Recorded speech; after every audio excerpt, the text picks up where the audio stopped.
오늘도 하나님의 은총이 여러분과 가정에 있기를 주 이름으로 축원합니다.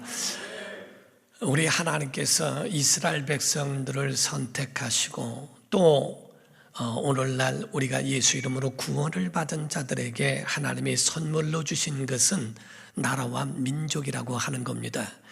하나님이 아브라함을 부르셨을 때도, 아브라함을 불러 그에게 복을 주실 때도 그의 나라와 민족 열방이 너로 말미암아 복을 얻는다라고 말씀하시리만큼 바로 이스라엘 사람들이나 오늘날 구원받은 우리들에게 주신 하나님의 그 나라, 또 이 땅은 하나님이 주신 복이요 선물이라고 말씀하는 겁니다.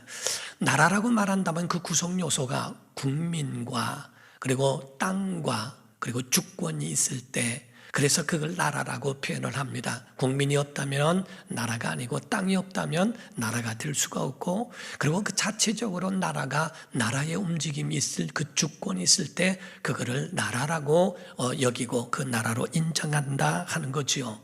이와 같이 우리가 하나님의 영원한 나라 천국에 올라갔을 때에도 그 가운데 모든 나라와 민족과 방언이 다 함께 모여 하나님 앞에 영광을 돌린다라고 말씀하고 있죠. 하나님의 나라가 하늘에 우리에게 주어져 있다는 것을 말하고 있듯이 우리가 이 세상 사는 날 동안에도 나라와 민족을 주신 것은 하나님의 복이요 선물인 줄로 믿습니다. 우리가 외국을 가게 되면 그 가운데 친절을 베풀게 되고 이렇게 하게 되면 사람들이 물어봅니다. 너 어느 나라 사람이냐? 너 어디서 왔느냐? 라고, 어느 나라에서 왔니? 라고 물어보게 됩니다. 제가 1995년도에 첫 번째 제가 미국에 방문했을 때였을 겁니다. 그때 제가 굉장히 친절을 베푸니까 거기 있는 사람은 저에게 일본 사람이라고 물어봅니다. 아니라고, 저는 한국 사람이라고 이야기를 했더니 고개를 갸우뚱거리면서 한국 사람도 그런 사람이 있는가라고 묻기도 합니다. 왜냐하면 국민성이나 그런 모든 윤리와 도덕에 대하여 그때 당시에는 한국의 소양교육을 받아야 할 때고, 여권을 받으려면 비자를 얻기 위해서 소양교육은 바로 필수였기 때문에 비행기 안에서도 그와 같은 소양교육이 안 돼 있는 한국에 대하여 굉장히 하시했던 시절이었거든요. 그때에 굉장히 친절을 베푼 것에 대하여 일본 사람이라고 물어봤지만 저는 그 가운데 계속적으로 저는 한국 사람이라고 이야기를 했어요.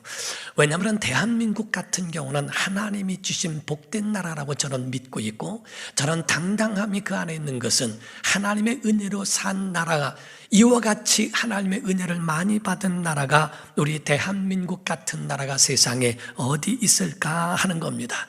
기독교적인 관점으로 봤을 때, 역사관으로 볼 때에 이 대한민국은 하나님의 은혜로 세워진 나라인 줄로 믿습니다.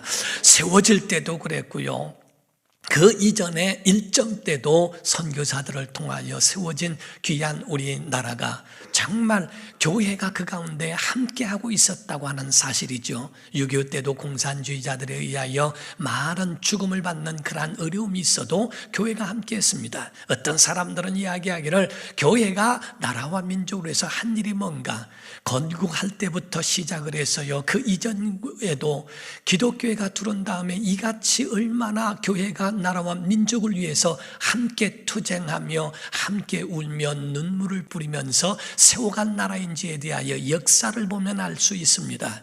우리가 3.1운동을 이루게 된 것도 교회에서 이루어진, 정말 유관선 의사나 이런 분들도 전부가 선교사들의 영향을 받고 나라와 민족에 대해서 눈을 뜨게 된 사람들로 이루어졌던 겁니다. 1919년도에는 기독교인들이 이렇게 많지 않았습니다.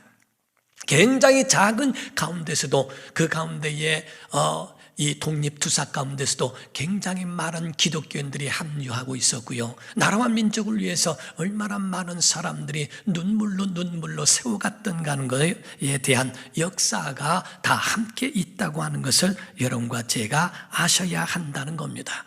나라의 위기라고 하는 것은 어느 시대 어느 나라에든지 다 함께하고 있었다고 하는 거지요. 본문에는 구약 시대를 배경으로 하고 있는데 에스더서라고 하는 그 책을 배경하여 그것을 조명함으로써 우리에게 오늘날 우리에게 주신 하나님의 말씀을 보게 하신 겁니다.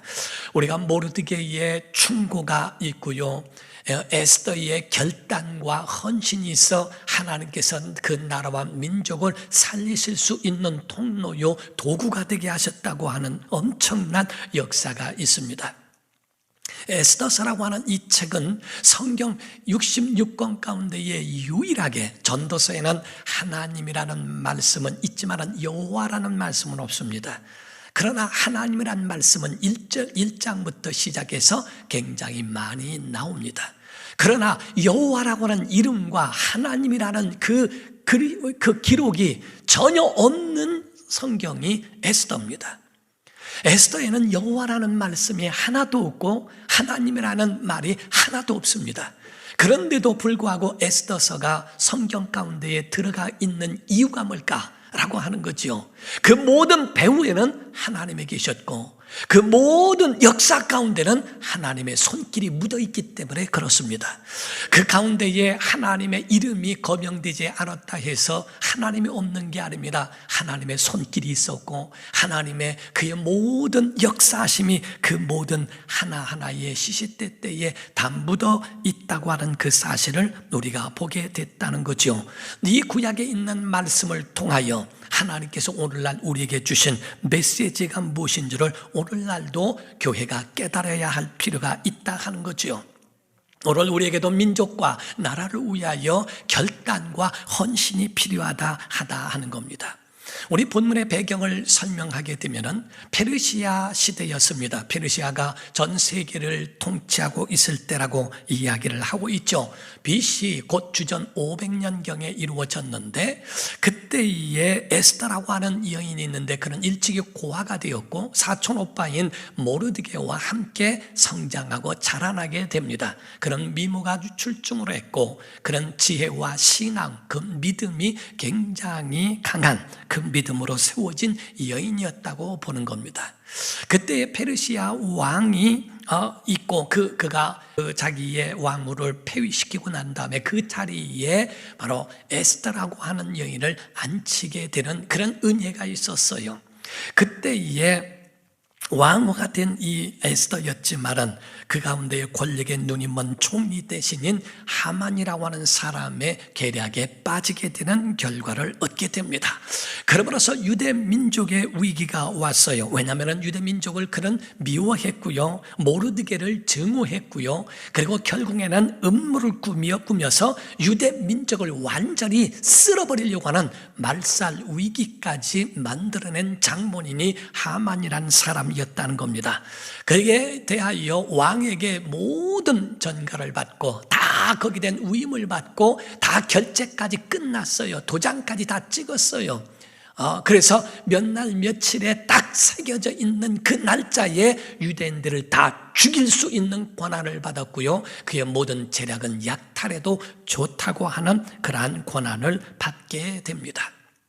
그때 이 위급하고 급박한 상황에 모르드게라고 하는 사람은 에스더에게 이 도움을 요청하게 되죠. 왕위니까 어떠한 방법이 있지 않겠냐라고 하는 마음으로 그렇게 도움을 요청했을 때에 에스더는 처음에는 굉장히 거기에 대하여 주저했습니다. 상황을 설명을 했어요. 내가 도울 일이 없어요 하고 말을 하는 대목이 나옵니다. 에스더 4장 10절에서 11절을 보면 에스더가 하닥은 전가를 해준 사람입니다. 하닥에게 이르되 너는 모르드게에게 전하기를 왕의 신하들과 왕의 각 지방 백성이 다 알거니와 남녀를 막론하고 부름을 받지 아니하고 안뜰에 들어가서 왕에게 나가면 오직 죽이는 법이요 왕이 그 자에게 금규를 내밀어야 살 것이라. 이제 내가 부름을 입어 왕에게 나가지 못한 지가 이미 30일이라 하라 하니라 라고 되어 있어요. 페르시아에 있는 그 왕궁에 대한 그 관습이 있는데, 그 관습은 다른 것이 아니라 왕후라 할지라도 왕이 있는 그곳에 만약에 들어가게 될 때 허락 없이 들어가게 되면 그 가운데에 왕후도 죽음을 면치 못합니다. 그때 오직 살 수 있는 방법은 금규가 있는데, 그 금홀규라고 하는 것을 그거를 내려서 허락을 받게 되면 살지만은 그렇지 않으면 죽게 된다고 하는 이야기를 하면서, 내가 왕에게 부름을 받지 못한 지가 벌써 30일이 넘었다라고 이야기를 합니다. 그래서 내가 도와줄 일이 없을 것 같다고 이야기할 때에 모르드게는 그 가운데 긴박하고 급박한 상황을 에스더에게 다시 전하며 충고하는 말이 오늘 본문 말씀이죠. 13절을 보게 되면 말씀합니다. 모르드게가 그를 시켜 에스더에게 해답하되, 너는 왕궁에 있으니 모든 유다인 중에 홀로 목숨을 건지리라고 착각하지 말라는 겁니다. 너는 지금 왕궁에 있으니까 넌 안전하다고 착각하지 말라고 하는 충고를 하게 됩니다. 유대인들이 말살을 당하게 되면 너도 유대인인 즉 너도 역시 화를 면치 못할 것이다. 이 말씀은 오늘날 우리 그리스도인들에게도 마찬가지로 들려져야 할 말씀이라 보는 거죠.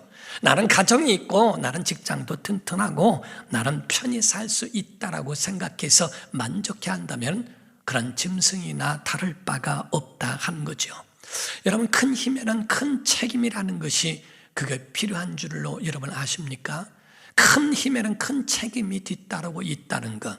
사람은 신분만큼 책임을 가지고 있어야 한다는 거죠. 평신도들이 가지고 있는 것과 목회자가 가지고 있는 책임은 이루 말할 수가 없습니다. 여러분 혼자서 신앙에 대하여 목회자를 따라오는 여러분들과 여러분들을 이끌어야 하는 그 인도하는 자의 책임이라고 하는 것은 하나님 앞에 회개할, 곧 하나님 앞에 계수해야 할 그날을 위하여 어떻게 내가 살아야 될까, 얼마나 스트레스와 고민과 그런 그 마음속에 누르고 있는 것이 많은 줄 모릅니다. 결혼을 했습니까? 그렇다면 여러분의 아내와 남편을 책임져야 할 책임이 있죠. 여러분 애를 낳습니까? 그렇다면 그 자녀를 양육해야 할 그런 책임이 그에게도 있지 않겠어요? 직장이나 회사나 여러분이 그리스도인이라고 한다면 여러분이 가지고 있는 여러분의 신앙에도 마찬가지로 여러분이 자기의 신분에 걸맞는 여러분의 책임을 같이 져야 하는 이것도 우리에게 남아있다는 겁니다. 자유 대한민국의 국민이라면 하나님의 나라에 하나님의 사람, 그 하나님의 나라의 민족이요 열방이라면 이 땅에 있는 날 동안에 우리가 가져야 할 그러한 책임이 있으며 하나님의 나라에 있는 그 시민의 곧 나라의 국민의 하나로서 우리가 가져야 할 책임도 같이 있다는 것을 여러분이 아십니까? 오늘날 어떤 사람들은 대한민국에 대한만 이야기합니다. 아니, 자기 자신에 대한만 이야기합니다. 하나님의 나라는 전혀 없고 하나님의 나라를 위하여 투쟁하고 하나님 나라를 위하여 순교한 그들은 무모하게 자기들이 지혜롭지 못하여 죽어가는 그들을 그렇게 치부하는 사람들도 없지 않아 있다는 거죠. 그런 사람은 그리스도인이라고 말하지 말아야 합니다. 자유 대한민국을 지키기 위하여 투쟁하는 사람이 국민이요 하나님의 나라를 위하여 그 믿음을 지키고 끝까지 신앙을 위해 끝까지 자기 자신을 또한 교회를 위하여 함께 눈물을 흘려가면서 함께하는 것, 그 사람이 그리스도인이죠. 가정의 이론이라고 한다면 남편이 파멸되는 것을 그냥 보고만 있는 아내가 어디 있으며, 가정의 이론이라 한다면 자식이 파멸되는데 그냥 보고만 있는 부모가 세상에 어디 있는가. 나라와 민족이 기울어 가고 있는 그때에 눈물을 흘리며 기도하며 함께 하려고 하는 그런 사람들. 지금은 미국에도 이 우한 폐렴으로 인해서 그래서 교회들이 스스로 영상 예배로 대체하면서 하고 있습니다만은 트럼프는 3월 15일에는 국가 기도의 날로 정해서 이럴 때에 다른 유흥업소는 문을 닫는다 할지라도 행정명령을 내려도 교회만큼은 기도해달라라고 교회에 기도를 요청한 적도 있습니다. 우린 이 땅에 사는 나라와 민족도 생각하는 반면에 또 하나님의 나라에 대한 민족이요, 그 나라를 위하여 살아가야 할 사람들이라고 하는 것도 우리는 동시적으로 깨달아야 한다는 거죠. 나치 독일에서 그때 독일 치하에 투옥됐던 마틴 리뮬러라고 하는 목사님의 고백이 있습니다. 그런 글을 썼는데 그 고백 가운데 보면 굉장히 처참한 이야기를 했습니다. 그런 말하기를 독일이 자기의 반대 정당을 숙청할 때에, 오늘날 적폐청산이라고 말할 수 있겠죠. 숙청할 때에 그때 나는 정치인이 아니었기 때문에 나는 거기에 대해서 아무 말도 하지 아니하고 저항도 하지 아니하고 그냥 나는 그 가운데에 다행이라고 여겼다는 겁니다. 그들은 다 숙청 대상이 되어버렸고, 그 두 번째로는 유대인들을 학살할 때에 자기는 유대인이 아니었기 때문에 다행이라고 생각하고 말하지 않고 관심을 두지 않았다는 겁니다. 그 후에 노동조합원들을 체포하고 갈 때에 자기는 노동조합원이 아니기 때문에 다행으로 여겼고 자기는 그 가운데에 아무 말도 하지 않았다는 겁니다. 그 후에 가톨릭 신자들을 다 체포해 가는 그걸 보고 나는 가톨릭 신자가 아니었기 때문에 다행으로 여기고 거기에 아무 말도 하지 않았다는 겁니다. 근데 마지막에 그들을 다 체포하고 갈 때에 자기는 목사니까 제일 첫 번째 체포되어져 갈 그때에는 자기를 위하여 말해주는 자는 아무도 없었다라고 이야기합니다. 각각 그것이 박해가 시작되어지면 그게 처음이냐 나중이냐, 그게 시간적으로 나중이냐에 대한 것으로 시간적 차이만 있을 뿐이지 모든 사람에게는 다 오게 된다는 겁니다. 그래서 모르드게는 말하기를 유대인들이 학살당하고 한다면 넌 왕후이기 때문에 너 안전하냐? 천만의 말씀에 너 말하지 않고 여기서 아무 일도 하지 아니하면 모두 멸망당할 때에 너는 제일 마지막에 죽을 수 있어 라는 말입니다. 이 가운데에 우리에게는 정말 하나님의 말씀으로 들어야 할 말씀들이 있어요. 모르드게는 14절의 이야기를 합니다. 이때에 내가 만일 잠잠해서 말이 없으면 유다인은 하나님이 다른 데로 말미암아 노인과 구원을 얻게 하실 것이려니와 너와 내 아버지 집은 멸망할 것이다. 하나님이 그에 대한 것을 그냥 두지 않는다는 거죠. 내가 왕후의 자리를 얻은 것이 이때를 위함이 아닌지 누가 알겠느냐 하니, 이 말씀은 다음에 하겠습니다. 내가 만약 지금 기회가 있을 때 행하지 아니하고 말하지 않으면 너는 지금은 살 것 같아도 결국에는 내 자신이 그 가운데 하나님의 칼날에, 하나님의 그 섭리 가운데 두신 그 정의에 너도 멸망할 수 있다고 이야기를 해주는 거죠. 그때에 에스더가 결단을 합니다. 16절입니다. 당신은 가서 수산에 있는 유다인을 다 모으고 나를 위하여 금식했다고 밤낮 3일을 먹지도 말고 마시지도 마소서. 나도 나의 시녀와 더불어 이렇게 금식한 후에 규례를 어기고 왕에게 나아가리니 죽으면 죽으리이다 하니라. 그 에스더는 죽음을 결단했어요. 내가 죽으면 죽을 것입니다. 일단 금식을 해라. 3일 동안의 금식이 쉬운지 아십니까? 물도 마시지 않고 음식도 먹지 않은 금식은요, 3일 금식은요, 여러분 하루 금식도 쉬운 것이 아닙니다. 나라와 민족을 위해서 몇 번을 금식해 봤습니까?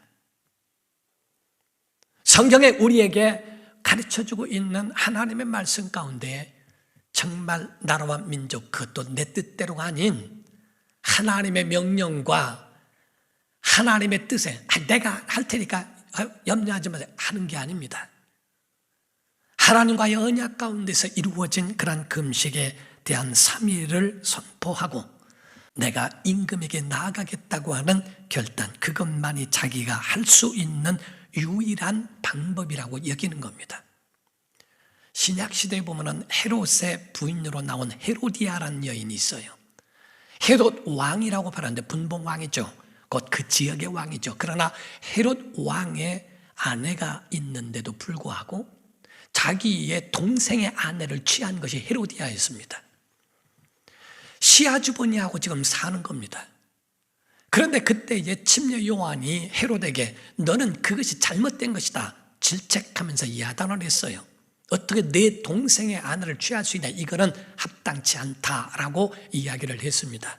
거기에 대하여 헤로디아는 화가 나고 거기에 대한 복수의 마음을 품기 시작했어요.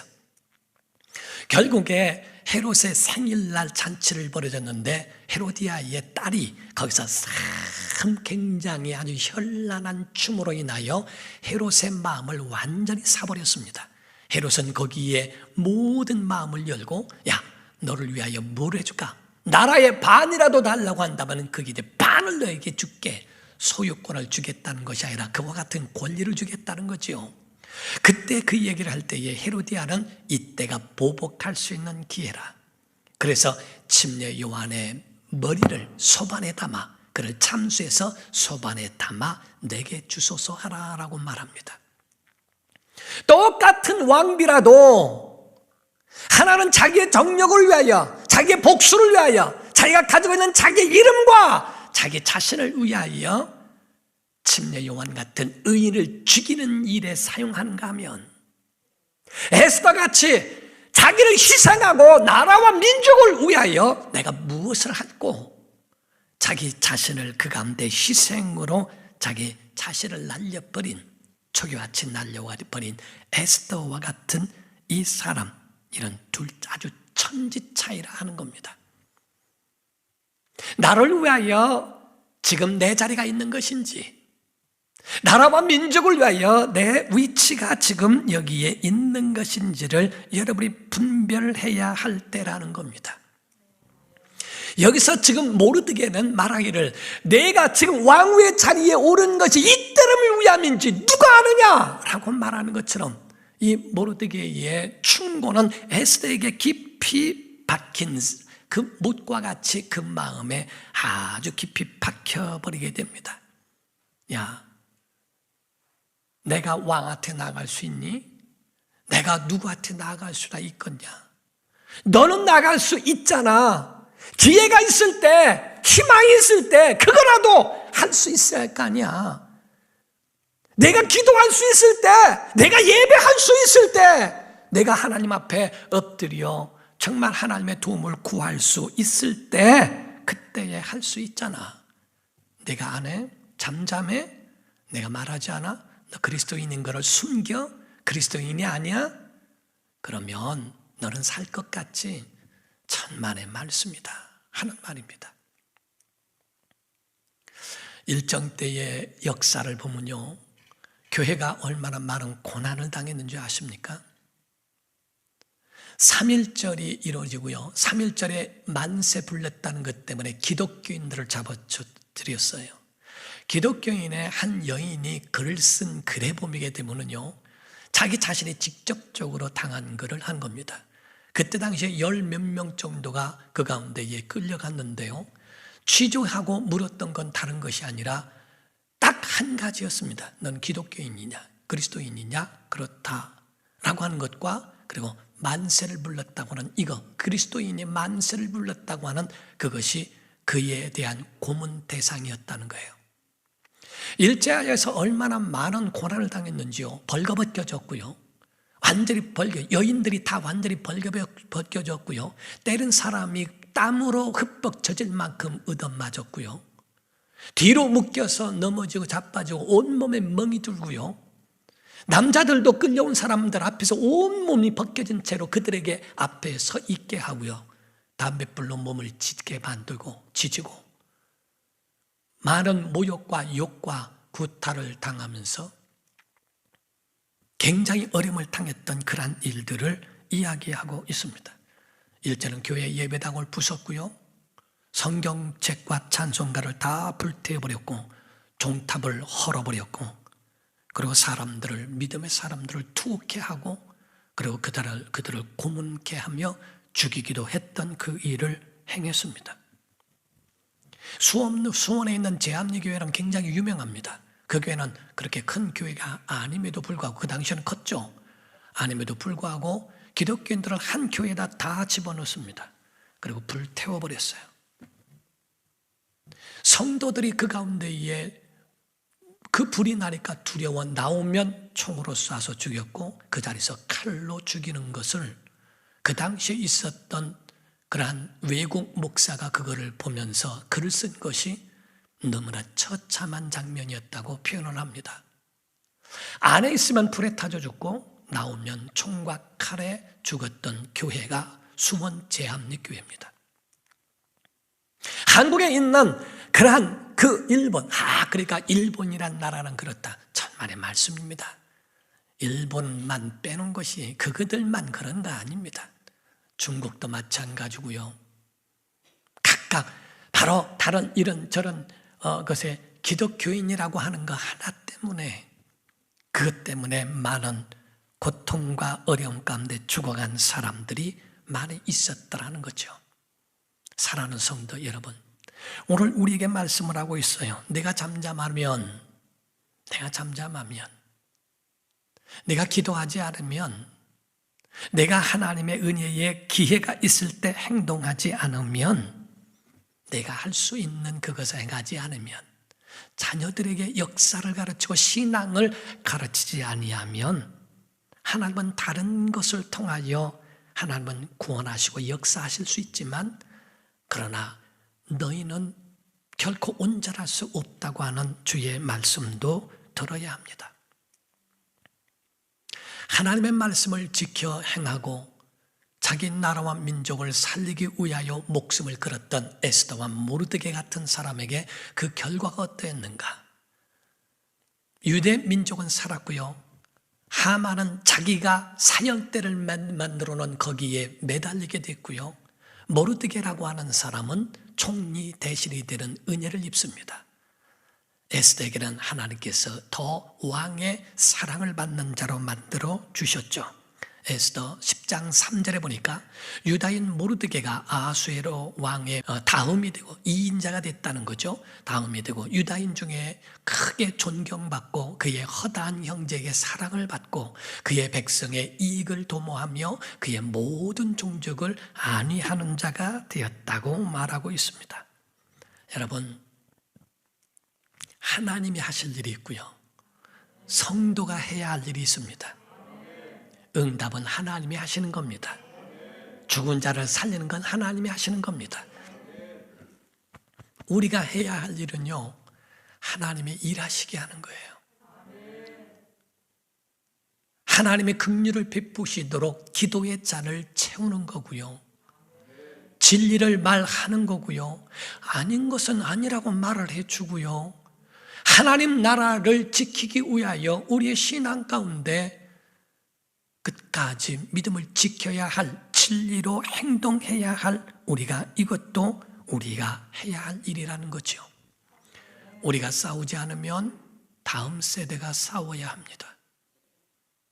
내가 싸우지 않으면 내 자식이 싸워야 됩니다. 내가 비겁하면 자녀들이 그 모든 험한 일과 이런 것들을 더 많이 고통 가운데 있을 수도 있다는 거죠. 우리가 할 수 있는 것이 무엇일까? 행동하는 겁니다. 기도하는 겁니다. 정말 주께서 우리에게 주어진 기회를 3일 금식만 하고 끝난 거 아닙니다. 에스더는 죽을 각오하고 나갔어요. 행동도 필요한 거예요. 말만 하는 게 아니고 금식만 하는 게 아니고 행동도 했죠. 할 수 있을 때 아하수에로 왕의 그 마음을 돌이킬 수 있다면 찾아가야 했고, 그를 만나서 지혜를 얻어 나라와 민족을 구원하는 일의 통로로 삼아야 했습니다. 여러분, 우리는 다른 거 할 수가 없잖아요. 주님이 일하시게 해야 됩니다. 이사야서 62장 6절 7절을 보면 예루살렘이여 내가 너의 성벽 위에 파수꾼을 세우고 그들로 하여금 주야로 계속 잠잠하지 않게 하였느니라. 너희 여호와로 기억하시게 하는 자들아, 너희는 쉬지 말아라. 행동해라. 또 여호와께서 예루살렘을 세워 세상에서 찬송을 받게 하시기까지 그로 쉬지 못하시게 하라. 마치 어부가 된 그 제자들이지만은 풍랑 가운데서 예수님 주무시고 있는 그 가운데 풍랑을 이기지 못하니까 예수님을 깨웁니다. 주여, 우리가 죽게 된 것을 돌아보지 않습니까? 막 그 가운데 깨워댑니다. 이와 같이 주님을 주무시지 못하게 하라, 깨워라, 행하실 수 있도록, 쉬지 못하시도록 기도해라, 붙들어라. 정말 주님을 흔들어서 주님이 일하시도록 풍랑을 멈추시게 하고 잠잠케 하시도록 주님을 붙들어야 한다 하는 겁니다. 성경엔 이 말씀도 있어요. 요한복음 14장 13절 14절 보면요, 너희가 내 이름으로 무엇을 기도한다 이 말이죠. 구하든지 내가 행동하겠다. 구해야 행동하지, 찾아야 내가 찾아주지, 문을 두드려야 내가 열게 해줄 거 아니냐. 내가 행동해야 될 것은 구하는 것이다. 내가 행하리니 이는 아버지로 하여금 아들로 말미암아 영광을 받으시게 하려 함이라. 14절입니다. 내 이름으로 무엇이든지 내게 구하면 내가 시행하리라. 내가 행동할 것이다. 주님이 행동할 수 있는 것은 우리가 기도하는 겁니다. 우리가 엎드리는 거예요. 주님이 역사해 주셔야 됩니다. 나라와 민족이 살 수 있는 유일한 방법은 하나님이 하셔야 됩니다. 사람은 결단코 이거를 해결할 수 있는 능력이 없어요. 하나님이 하셔야 됩니다. 근본적인 거. 몇 년 전에, 참 오래된 적인데요, 가뭄이 들었어요. 그래서 그 소방차가 물을 대줄 정도로, 물을 끌어다가 대줄 정도로 했던 우리 나라죠. 그랬던 가뭄이 있을 때 그 가운데 양수기를 보내자 도움을 요청하는 데에 불의웃돕기 하듯이 모금을 해서 그들을 보내주고 양수기를 수천 대 수만 대를 다 그들에게 보내줍니다. 그래도 갈증을 해소를 못해요. 그런데 하나님이요, 비를 내려주셨는데요, 소나기 2시간 오니까 끝나더라고요. 소나기 2시간 내리니까 양수기가 필요가 없어요. 수만 대, 수십만 대, 수천만 대를 보내도 양수기가 해결할 수 없는 것, 하나님의 비를 2시간 소나기로 내리니까 완전히 해결돼 버리고 끝나더라 이 말이죠. 하나님이 하셔야 됩니다. 우리 나라는 하나님 나라인 줄 믿습니다. 우리 대한민국 하나님이 세우신 나라이니 기도하지 않는 사람들은 그리스도인이 아니에요. 하나님의 나라 백성이 아닙니다. 정말 하나님의 나라의 백성이라면 하나님의 나라가 기울어져 가도, 교회가 박해를 받아도, 교회가 그렇게 어려움 당해도 교회를 욕합니까?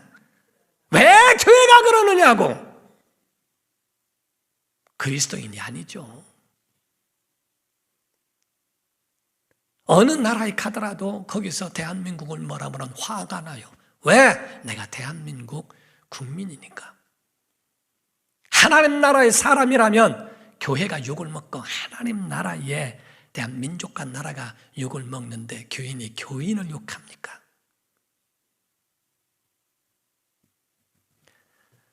우린요, 정말 우리가 해야 될 것은 다른 거 아닙니다.